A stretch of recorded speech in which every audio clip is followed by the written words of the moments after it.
ନିର୍ବିକାର କରିଦିଅ। ସେଇଟା ତ କରି ହଉନି ବାବା। କରିହବ, ଶୁଣବା, କରିହବ। ଅବଧୂତ ସଂସ୍ଥାର ଗୁରୁ ମାନେ ହିଁ କେବଳ ଏଇ ଫର୍ମୁଲା ଟିକୁ ଦେଇପାରିବେ। ଅନ୍ୟ ସଂସ୍ଥାର ଗୁରୁଙ୍କ ପାଖରେ ସେ ଫର୍ମୁଲା ଟା ନାହିଁ। ତେଣୁ ଅବଧୂତ ସନ୍ନ୍ୟାସୀ ତମେ ତାଙ୍କ ଶରଣ ନେଇକି ତମେ ସେ କାମ କରୁନା, ନିଶ୍ଚିନ୍ତ ତମେ ସେଥିରେ ସେ ବାଟରେ ତମେ ଚାଲିବ। ଆଉ ଗୋଟେ କଥା ଶୁଣୁ, ସଂସାରରେ ରହିକି କୌଶଳ କାଳେ ତମେ ଏସବୁ ଜିନିଷ କରିବା ସମ୍ଭବ ନୁହେଁ। ସେଇଥିପାଇଁ ସଂସାରୀ ଆମେ ଘରେ ବି ମାନିବା, ଧର ତୁମ ଘରକୁ ବନ୍ଧୁ ବର୍ଗ ପ୍ରିୟା ପ୍ରୀତି ଆସିଲେ ସେ ତ ନ ଖାଇଲେ ମନ କଷ୍ଟ କରିବେ। ବାସ୍, ମୁଁ ତ ସେଇ କଥା କହୁଛି। ଆଉ ଗୋଟେ କଥା ଶୁଣୁ, ତୁ ଜଣେ ବିକାରୀ ଲୋକଙ୍କୁ ଗୁରୁ କରିଛୁ, ମାନେ ଭଲ ଗୁରୁଟେ ତୁ କରିଛୁ, ପିଆଜ ରସୁଣ ମାଛ ମାଂସ କିଛି ଖାଇବେନି ହେଲା। ତୁ ଜଣେ ଗରିବ ଲୋକ, ତୋ ପାଖରେ ପଇସା ପତ୍ର ନାହିଁ, 3 ଦିନ ହେଲା ତୋ ପିଲା ଛୁଆ ଭୋକ ଉପାସରେ ରହିଛନ୍ତି। କଣ କରୁଛୁ ନା ମୁଠେ ଚାଉଳ ଆଣିକିରି ରାନ୍ଧିକି ଛୁଆଙ୍କୁ ଖାଇବାକୁ ଦବୁ। ଆଉ କିଛି କୁଆଡେ ନଥିଲା, ଟିକେ ମହୁରାଳି ମାଛ 2ଟା ଚୁଚୁଡା କରିଦେଇଛୁ ଛୁଆଙ୍କ ପାଇଁ, ସେମାନେ ଖାଇବେ ନା, ତୁ ନ ଖାଇଲୁ ନାହିଁ। ତେଣୁ ତୁ ଏଇଟା କରିଛୁ, ଦିନ 3ଟା ଖଣ୍ଡେ ହେଲାଣି, ପିଲା ଛୁଆଙ୍କୁ ଭାରି ଭୋକ ହେଲାଣି, ବସେଇ ଦେଇଛୁ ପତ୍ର ପକେଇକି ଖାଇବା ପାଇଁ। ଏଇ ସମୟରେ ଗୁରୁ ଆସି ପହଞ୍ଚିଲେ, କଣ କରିବୁ? ତୁ ତ ଛୁଆଙ୍କୁ ଖାଇବାକୁ ଦେଇପାରିବୁନୁ, ଗୁରୁ ନ ଖାଇଲେ। ଆଚ୍ଛା, ତୋ ପାଖରେ ତ ଆଉ ସମ୍ବଳ ନାହିଁ, କଣ କରିବୁ? କୋଉଠୁ ଧାର ଉଧାର କରି ପୁଣି ଚାଉଳ ଗଣ୍ଡେ ନେଇ ଆଣିବୁ, ପୁଣି ଘିଅ ଟିକେ ଆଣିବୁ, ପୁଣି କଣ ଟିକେ ଆଣିକି ଗୁରୁଙ୍କ ପାଇଁ କରିବୁ। କରୁ କରୁ ସଞ୍ଜ ହବ, ଏଣେ ପିଲାଙ୍କର ଅଭିଶାପ ତୋ ଉପରେ ପଡିଲା। ଗୁରୁଙ୍କ ଆଶୀର୍ବାଦ ପାଇବା ପାଇଁ ପିଲାଙ୍କ ଠାରୁ ଅଭିଶାପ ତୁ ପାଇଲୁନି, କାହିଁକି? ଈଶ୍ୱର ସର୍ବଭୂତାନାଂ ହୃଦୟେଶ୍ୱର ତିଷ୍ଠତି ଭ୍ରାମୟନ୍ ସର୍ବଭୂତାନି ଯନ୍ତ୍ରାରୂଢାନି ମାୟୟା। ଅର୍ଥାତ୍ ସମସ୍ତଙ୍କ ହୃଦୟରେ ଭଗବାନ ଅଛନ୍ତି। ତୋ ପୁଅ ଦେହରେ ଅଛି, ତୋ ସ୍ୱାମୀ ଦେହରେ ଅଛି, ତୋ ଦେହରେ ବି ଅଛି। ଆଉ ତେଣୁ ସେ ତାଙ୍କର ଯେତେବେଳେ ଅନ୍ତର ଜଳିବ, ସେ ତତେ ଭଲ ପାଇବେ ନା? ତାଙ୍କ ଅନ୍ତରରୁ ଯୋଉ ଅଭିଶାପ ବାହାରିଲା, ସେଟା ତାଙ୍କଠୁ ବାହାରିଲା ନାହିଁ, ତାଙ୍କ ଭିତରେ ଯୋଉ ପରମ ବ୍ରହ୍ମ ଅଛନ୍ତି ତାଙ୍କ ଠାରୁ ତୁ ଅଭିଶପ୍ତ ପାଇଲୁ। ତେଣୁ ଗୁରୁଙ୍କୁ, ବିକାରୀ ଗୁରୁଙ୍କୁ ତୁ ଦବା ବେଳକୁ ଏପଟରେ ଅଭିଶାପ ପାଇସାରିଲୁଣି। କିନ୍ତୁ ଗୁରୁ ଯଦି ନିର୍ବିକାରୀ ହେଇଥିବେ, ତମ ସୁଖରେ ସୁଖୀ ଦୁଃଖରେ ଦୁଃଖୀ ହେଇଥିବେ, ତମେ ଯଦି ଯାହା ରୋଷେଇବାସ କରୁଛ ଆସିକି ପହଞ୍ଚିଲ, ହେଇ ବାବା ଆସିଲେଣି, ହେଇ ବାଢିଦେ ଯାହା ଅଛି, ଆମ ବାବା ତ, ଆଉ ଆମେ ଯାହା ଖାଇବୁ ସିଏ ଖାଇବା, ସେଇ ଜାଗାରେ ଶାନ୍ତି ଆସିବ ନା ନାଇଁ ମତେ କହିଲୁ? ବହୁତ ଶାନ୍ତି। ବାସ୍, ତେଣୁ ଗୋଟେ କଥା ହଉଛି, ବିକାର ଧର୍ମଟା ହଉଛି ବୁଝିବାର ହଉଛି ବ୍ୟତିକ୍ରମ। ଆକୁ ଖାଇବିନି, ତାକୁ ଖାଇବିନି, କିନ୍ତୁ ଜୀବ ହତ୍ୟା ମହାପାପ। ଏଇଟା ହଉଛି ସତ। ଆମେ ଜୀବକୁ ହତ୍ୟା କରିବାନି, ହେଲା କି? ଆଗୁଣା ସେ ଗୋଟେ ଜୀବଟାକୁ ମାରୁଛି, ମରାଟା ପଡୁଛି, ତାର ଆଣି ଖାଉଛି। ମୁଁ ଦିନେ ସ୍କୁଲ ଯାଉଥାଇ ବାବା, ଗୋଟେ ଛେଳିଟାକୁ ସେ ବାନ୍ଧିଛନ୍ତି ମାନେ ମାରିବା ପାଇଁ। ଏତେ ଜୋରେ ସିଏ ମାନେ ବିକଟାଳ କରିକି ରଡି କରୁଛି, ମୁଁ କହିଲା ବେଳକୁ ମୋ ଆଖିରୁ ଲୁହ ବୋହି ଯାଉଛି। ଯେମିତି ମତେ ସେଇଟା ହଉଛି କଣ ଯେ, ସେଇଟା ହଉଛି ଯେ ତାଙ୍କର ସେଟା କରୁଛନ୍ତି। ଆଚ୍ଛା, ତୁ ତାଙ୍କୁ ଛେଳିଟାକୁ ତାଙ୍କ ପାଖରୁ ନିବୃତ୍ତ କରିପାରିବୁ କି? ପରା ପାରିଲିନି ବୋଲି ମୁଁ ଏତେ ସ୍ଥାନ କାନ୍ଦିଛି, ପ୍ରଭୁ ମୁଁ କାହିଁକି। ତା ଟେକ୍ନିକ୍ ଟା ମୁଁ କହିଲି, ଗୋଟେ ଭଲ କଥା ମୋ ମନ ଭିତରେ ପଶିଯାଇଛି, ଏବେ ପର୍ଯ୍ୟନ୍ତ କହୁଛି ଶୁଣୁ। ସେଇ ଯୋଉ ଛେଳିଟାକୁ ତୁ ତ ତାକୁ ମନେକର କହିବୁ ଯେ ମୁଁ ପଇସା ଦେଇକି କିଣି ଆଣିବି, କେଇଟା ଛେଳି ତୁ କିଣିପାରିବୁ? ବ୍ରହ୍ମାଣ୍ଡ ସାରା ସମସ୍ତେ ମାରୁଛନ୍ତି, କିଣିପାରିବୁ ନା? ପାରିପାରିବୁନୁ। ତେଣୁ ଏଇ ଜାଗାରେ କଣ ସୂତ୍ର, ଫର୍ମୁଲା ଟା କଣ? ଗୋଟେ କଥା ମୁଁ କହୁଛି ଶୁଣ। ଆମର ଭୀମ ଭାଇ କହିଲେ, ପ୍ରାଣୀକ ଆରତ ଦୁଃଖ ପ୍ରମିଳିତ ଦେଖୁ ଦେଖୁ ଦେବାସ ଦେଖୁ ଦେଖୁ ଦେବାସ ମୋ ଜୀବନ ପଛେ ନଟେ ପଡ଼ିଥାଉ ଜଗତ ଉଦ୍ଧାର ହେ, ଜଗତ ଉଦ୍ଧାର ହେ। ଆଉ ଗୋଟେ କଥା ମୁଁ କହୁଛି ଶୁଣୁ, ଯେ ମୋର ସେଟା ମନେ ପଡୁନି କୋଉଠି, ଯେ ପ୍ରମାଣଟା ମନେ ପଡୁନି। ମୁଁ ପିଲାଦିନେ ପଢିଥିଲି, ଜଣେ ଭକ୍ତ ସିଏ କଣ କଲେ ନା, ତାଙ୍କର ଗୋଟେ ରାସ୍ତାରେ ଯାଉଛନ୍ତି, ବୁଝିପାରିଲେ? ଯଦି ଭକ୍ତଟି ଯାଉଛନ୍ତି, ଭକ୍ତ ସେ ତ ଜୀବ ହତ୍ୟା ଦୂରରେ ଥାଉ, ଜୀବଙ୍କ ବିକଳ ବି ସେ ସହିପାରୁନାହାନ୍ତି। ସବୁବେଳେ ତ ପ୍ରଭୁଙ୍କ ଠାରେ ତାଙ୍କର ମନ ନିବେଶ ହେଇଛି। କିନ୍ତୁ ଯାଉ ଯାଉ ଦେଖିଲେ ଗୋଟିଏ ସାପ ଗୋଟେ ବେଙ୍ଗକୁ ଗିଳୁଛି, ବୁଝିବ ନା? ତେଣୁ ସିଏ ବସିକି ଚିନ୍ତା କଲେ, ମୁଁ ଯଦି ସାପ ମୁଖରୁ ବେଗଟାକୁ ମାନେ କାଢି ଆଣିବି ତାହେଲେ ସାପ ଆହାର ବିନା ମରିବ, ଇଏ ବି ମୋର ଅପରାଧ ହେଲା। ଆଚ୍ଛା, ଯଦି ମୁଁ ବେଙ୍ଗଟାକୁ ନ କାଢୁଛି ବେଙ୍ଗ ତାର କଣ ନା ବିକଳରେ ଡାକି ଡାକି ସାପ ଖାଇବ, ସିଏ ମରିବ। ବେଙ୍ଗକୁ କାଢିଲେ ଅପରାଧ, ବେଙ୍ଗକୁ ନ କାଢିଲେ ମଧ୍ୟ ଅପରାଧ। ତେଣୁ କଣ କରିବ ସିଏ? ସେଇଠି ଗୋଟେ ସରଳ ସୂତ୍ର କଣ ସିଏ କହିଲା, କଣ ନା ହେ ପ୍ରଭୁ ତୋ ସଂସାରରେ ଲୀଳା ଚାଲିଛି, ସାପ ଖାଉଛି ବେଙ୍ଗକୁ, ବେଙ୍ଗ ତାର ରଡି ଛାଡୁଛି, ଏ ବିକଳ ମୁଁ ସହିପାରୁନାହିଁ, ପ୍ରଭୁ ତୁ ତୋ ଲୀଳା ତୁ ସମ୍ଭାଳେ। ସେ ପ୍ରଭୁଙ୍କୁ ସମର୍ପଣ କରିଦେଇକି ସେ ତାର ଚାଲିଗଲା। ଠିକ ସେଇଭଳି ଭୀମ ବି କଣ କହିଲେ ଯେ ପ୍ରାଣୀଙ୍କ ଆରତ, ଯେତେ ଦୁଃଖ ପ୍ରାଣୀଙ୍କର ଆତୁର ମୁଁ ଦେଖୁଛି ଜଗତରେ, ସିଏ ସହିପାରୁନାହାନ୍ତି, ସେ ବ୍ରହ୍ମଜ୍ଞାନୀ, ସିଏ ସହିପାରୁନାହାନ୍ତି। ନ ସହିପାରିକି ସେଇଠି ସେ ଭଜନଟି ଦେଖିଲେ ଏବଂ କହିଲେ ପ୍ରଭୁ ତୁ ଏ ବିଶ୍ୱ ଲୀଳାଟାକୁ ତୁ ତୋର ଚଳୁଛୁ, ତୁ ତୋର ଦଉଛୁ। କଣ ବୁଝିପାରୁଛୁ ନା? ସାପକୁ ଭଗବାନ ସୃଷ୍ଟି କରିଛନ୍ତି, ବେଙ୍ଗକୁ ଭଗବାନ ସୃଷ୍ଟି କରିଛନ୍ତି, ସାପ ବେଙ୍ଗକୁ ଖାଇବ ଏ କଥା ବି ମଧ୍ୟ ଭଗବାନ ସୃଷ୍ଟି କରିଛନ୍ତି, ହେଲା କି? ତେଣୁ ମୋର କର୍ତ୍ତବ୍ୟ କଣ ନା ମୁଁ ହଉଛି କଣ ନା ମୁଁ ହଉଛି ଦିବ୍ୟ ଜ୍ଞାନ, ମତେ ପ୍ରଭୁ ଦେଇଛନ୍ତି, ଦିବ୍ୟ ଜ୍ଞାନ ଦେଇଛନ୍ତି। ସେ ଜ୍ଞାନ ବଳରେ କେବଳ ମୁଁ ଗୋଟିଏ କଥା କରିପାରିବି, ପ୍ରଭୁ ତୁ ସେମାନଙ୍କୁ ରକ୍ଷା କର। କାହିଁକି ବେଙ୍ଗ କାହିଁକି ରକ୍ଷା କରିବ ନା ବେଙ୍ଗ ତାର କିଛି କର୍ମ କରିଛି, ଯୋଉ କର୍ମରେ ସାପ ପାଖରେ ହାବୁଡରେ ପଡିଛି। ଆଉ ସାପ ମଧ୍ୟ ସେମିତି ଗୋଟେ କି କର୍ମ କରିଛି, ଯୋଉ କର୍ମ ଫଳରେ ମଧ୍ୟ ସିଏ କଣ ନା ଏଇ ଜନ୍ମ ପାଇଛି ବେଙ୍ଗକୁ ଖାଇବା ପାଇଁ। ସେ ସବୁ ସେମାନଙ୍କର କର୍ମ ଫଳ, ତାଙ୍କ କର୍ମ ଫଳ ସେମାନେ ଭୋଗୁଛନ୍ତି ଏବଂ ସେଇ କର୍ମ ଫଳ ଅନୁସାରେ ଜଗତରେ ଲୀଳା ଚାଲିଛି। କିଏ କାହାକୁ ମାରୁଛି, କିଏ କାହାକୁ ପୋଡି, ସବୁ ଚାଲୁଛି। କିନ୍ତୁ ମନୁଷ୍ୟ ଠେଇଁ ଅଛି ଦିବ୍ୟ ଜ୍ଞାନ। ଯେତେବେଳେ ବ୍ରହ୍ମା ଯେତେବେଳେ ମନୁଷ୍ୟକୁ ସୃଷ୍ଟି କଲେ, ସେଇଠି ଭାଗବତ ଲେଖା ହେଇଛି କଣ, ଅନ୍ତେ ମନୁଷ୍ୟ ସୃଷ୍ଟି କଲା ଜହି ବିଶ୍ରାମ ସର୍ବଲୀଳା।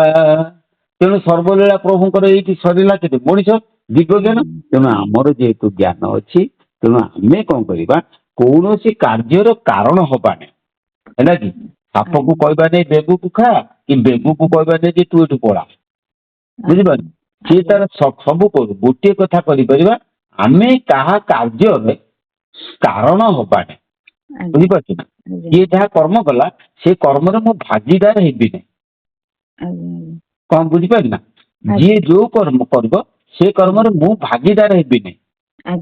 ମୋ ସ୍ୱାମୀ ଯୋଉ କର୍ମ କରୁଛି ସିଏ ମୋର ସ୍ୱାମୀ ହେଇପାରେ, କିନ୍ତୁ ମୋ ସ୍ୱାମୀ ଯଦି ପାପ ପୁଣ୍ୟ ଯାହା କରୁଛି ସେଥିରେ ମୁଁ ଭାଗିଦାର ହେବି ନାହିଁ, ଅଂଶଗ୍ରହଣ କରିବି ନାହିଁ, ନୀରବ ରହିଯିବି।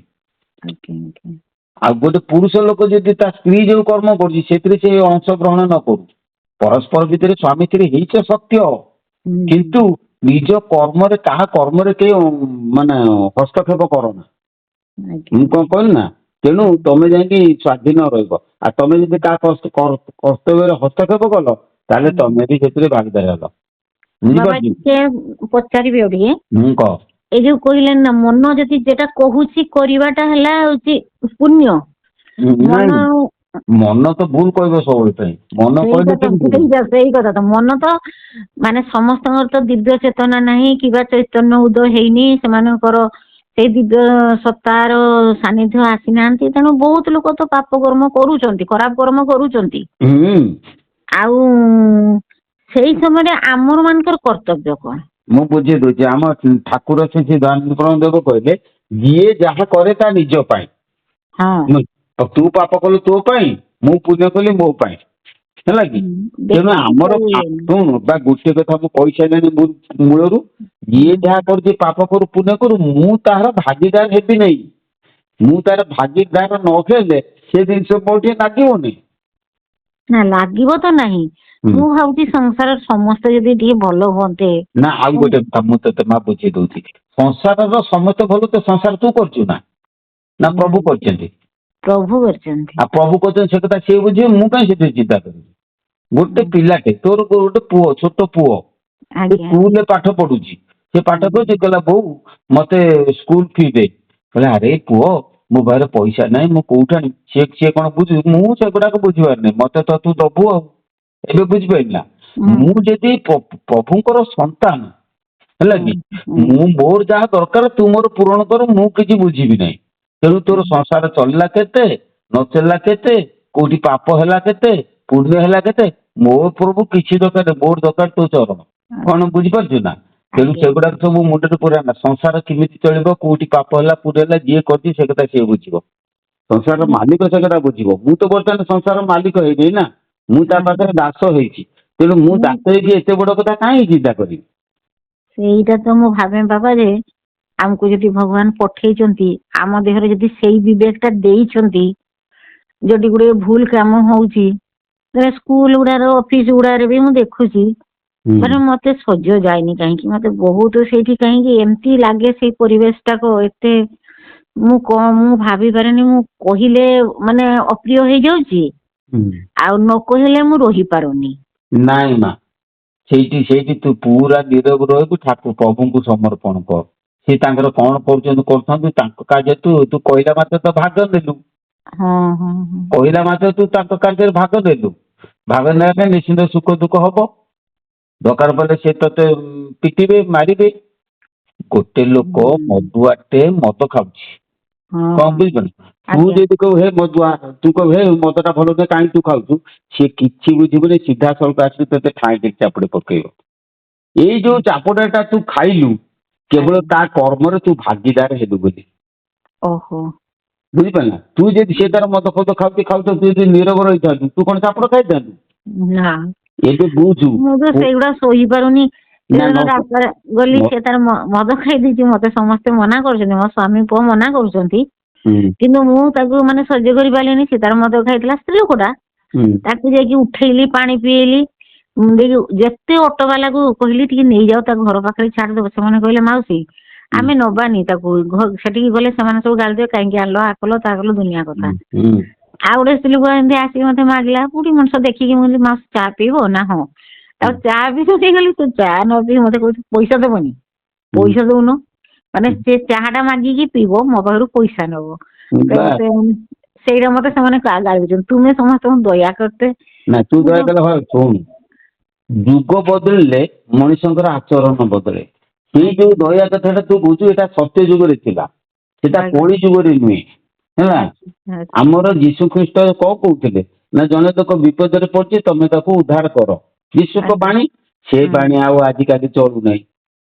ବୁଝିପାରୁଛ ନା। ଜଣେ ଲୋକ ଯଦି ମରିକି ପଡିଛି, ଆକ୍ସିଡେଣ୍ଟରେ ମରିକି ପଡିଛି, ତୁ ଯଦି ଯିବୁ ତାକୁ ଦୟା ଦେଖେଇକି ଉଦ୍ଧାର କରିବୁ, ପୋଲିସ ଆସିବ ତତେ ଆଗେ ବାଧିବ। କଣ ବୁଝିପାରୁଛୁ ନା। ସେଇ ଗୋଟିଏ କଥା ମୁଁ କହିଲି, କୌଣସି କାହାର କର୍ମ ଫଳରେ ତମେ ଭାଗିଦାର ହୁଅ ନା। ସିଏ ତାର ଆକ୍ସିଡେଣ୍ଟ ହେଇଛି, ସେଇ କର୍ମ ଫଳ ସିଏ ଭୋଗୁଛି, ସେ କର୍ମଟା ତାର ତୋର ନୁହେଁ। କଣ ବୁଝିପାରିଲ ନା। ବ୍ୟାସଦେବ ଦିନେ ବସିଛନ୍ତି, ବଦରିକ ଆଶ୍ରମରେ ବସିଛନ୍ତି, ଦେଖିଲେ ସେଇ ଯୋଉ ଜଙ୍ଗଲ ଭିତରୁ ଜଙ୍ଗଲରେ ଗୋଟେ ଗଛ ଅଛି ତାଙ୍କ ଆଶ୍ରମ ସାମ୍ନାରେ, ସେ ଗଛ ଉପରେ ଗୋଟେ ଚଢେଇ ବସା ଦେଇଛି। ସେ ଚଢେଇ ବସାରେ ଗୋଟେ ଅଣ୍ଡା ପଡିଛି ଫୁଟିକି ନୂଆ ଚଢେଇ, ଛୋଟ ଚଢେଇଟେ ଅଛି।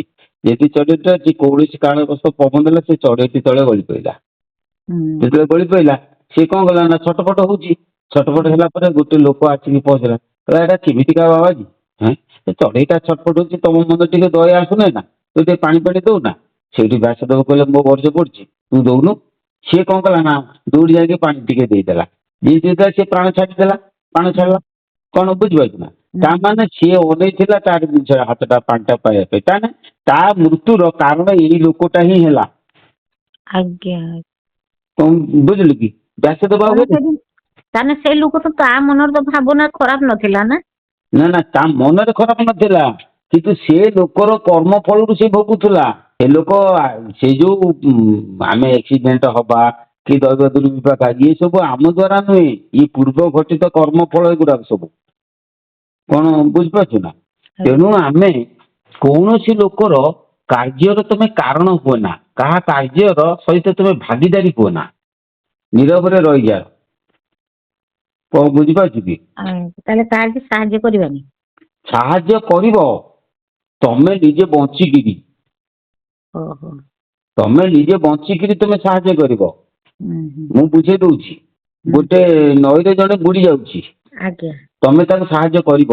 ତମେ ପହଁରା ଜାଣିଛ, ସେ ପହଁରା ଜାଣିନେ, ତମେ ତାକୁ ସାହାଯ୍ୟ କରିବ। କେମିତି ସାହାଯ୍ୟ କରିବ, ତମେ ପହଁରି ପହଁରି ଯାଇକି ତମେ ତାକୁ ଦୂରେଇକି ରହିକିରି ତମେ କୂଳକୁ ଆଣିବ। ଆଜ୍ଞା ଆଜ୍ଞା ତମେ ଯଦି ତାକୁ ଧରି ପକେଇବ ସିଏ ତମକୁ ଜାବୁଡି ଧରିବ, ଉଭୟ ମରିବ। ହଁ ହଁ ହଁ ତେଣୁ ସାହାଯ୍ୟ କରିବ, କେମିତି ସାହାଯ୍ୟ କରିବ, ନା ନିଜକୁ ବଞ୍ଚେଇକିରି ସାହାଯ୍ୟ କରିବ। କଣ ବୁଝିପାରୁଛୁ ନା? ହଁ ହଁ ସେଇଟା ତ ଠିକ କଥା। ବାସ୍ ତେଣୁ ଗୋଟେ କଥା ହଉଛି ତମେ ସାହାଯ୍ୟ କରିବ। ଗୋଟେ ଲୋକକୁ ତମେ ଥରେ ତୁ ତାକୁ ଥରେ 100ଟା ଟଙ୍କା ମାଗିଲା ଦେଲୁ, ସତ କହିଲୁ ଦେଲୁ, ତୋ ପାଖରେ ଥିଲା ଦେଲୁ। ସିଏ କଣ କଲା ନା ସେ 100ଟି ଟଙ୍କା କାଲି ଦବ ବୋଲି କହିଛି, ସିଏ ଆଉ ଦେଲାନି। ଯୋଉ ଦିନରୁ ଆଉ ଦିନେ ସିଏ ଆସିଲା, ଆଉ ଦିନ ଯେତେବେଳେ ଆସିଲା ତୁ ତାକୁ ଯଦି ସେଇ ସତ କଥାଟା କହିବୁ ତୁ ମରିବୁ, କାହିଁକିନା ପୁଣି ଦବୁ 100 ଟଙ୍କା, ସିଏ ନବ ଦବନି। ତେଣୁ କଣ କରିବୁ ନା ତତେ ବାଧ୍ୟ ହେଇକି ମିଛ କହିବା ପାଇଁ ପଡିବ ସେଠି। ସିଏ ଥରେ ତତେ ଯେହେତୁ ଧୋକା ଦେଲା, ତାପରେ ତୁ 3 ଥର ଯଦି ଧୋକା ଦଉ ତୋର ଅସୁବିଧା କିଛି ହବନି। କାରଣ ବୁଝିପାରୁଛୁ କି? ତା କାରଣ ଆମେ ମହାଭାରତରୁ ପାଇବା। ମହାଭାରତରେ ଯେପର୍ଯ୍ୟନ୍ତ ଅଭିମନ୍ୟୁ ବଧ ନ ହୋଇଛି ସେ ପର୍ଯ୍ୟନ୍ତ ନ୍ୟାୟ ଯୁଦ୍ଧ ଚାଲିଛି।